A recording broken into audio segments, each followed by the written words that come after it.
مصداق T V اپنے ناظرین کو خوش آمدید کہتا ہے۔ ڈرامہ سیریل دنیا پور میں قصائی کو گولی مار کر قتل کر دیا گیا۔ نواب زادی قصائی کو قتل نہیں کرنا چاہتی تھی، لیکن نواب صاحب کے حکم پر قصائی کا قصہ تمام کر دیا گیا، کیونکہ نواب صاحب کو یقین تھا کہ نواب زادی اسے قتل نہیں کرے گی، اور نواب صاحب سمجھتے تھے کہ قصائی کا قصہ تمام ہونے سے نوروزادم کی کمر ٹوٹ جائے گی اور وہ دنیا پور میں سر اٹھانے کے قابل نہیں رہے گا۔ ادھر نواب زادی کو قصائی کے قتل پر افسوس ہوا، کیونکہ اس طرح حالات اس کے ہاتھوں سے نکل سکتے تھے۔ وہ اپنے چچا کو کہے گی کہ زبردست قصائی کو کیوں مارا گیا، جس پر اس کا چچا کہے گا کہ اسے نواب صاحب کے حکم پر قتل کیا گیا ہے، جس کے بعد نواب زادی نواب صاحب کے پاس جاتی ہے اور انہیں کہے گی کہ اب دنیا پور کے معاملات میں دخل نہ دیں تو اچھا ہے۔ نواب صاحب اسے سمجھانے کی کوشش کریں گے، لیکن وہ کوئی بات نہیں سننے والی۔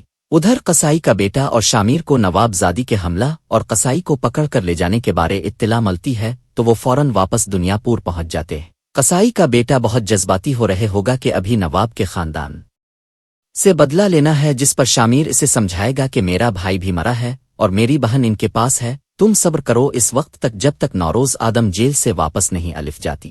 ادھر ایس ایچ او کا بیٹا واپس ملنے کے بعد اس کا تعلق نوروز آدم کے ساتھ بہترین ہو جاتا ہے، وہ اسے جیل میں ہی تمام طرح کی سہولیات دینا شروع کر دیتا ہے۔ نوروز آدم جیل میں محفوظ رہ کر نواب کے خلاف صف بندی کرنے اور اپنی حفاظت میں مصروف تھا۔ اگر وہ بھی باہر ہوتا تو اب تک دشمن کی بھین چڑھے چکا ہوتا۔ جیل میں رہ کر اس کے دوست نما دشمنوں کے چاوروہے سے بھی نقاب ہتتے جا رہے تھے۔ ادھر شامیر کی ماں نوروز آدم کے مسلسل جیل میں ہونے کی وجہ سے پریشان ہوتی ہے۔ وہ شامیر سے کہے گی کہ ابھی تک نوروز آدم بھی نہیں چھوٹا اور نہ میری بیٹی واپس گھر میں آئی ہے، تمیری سیاست مجھے سمجھ نہیں آتی ہے۔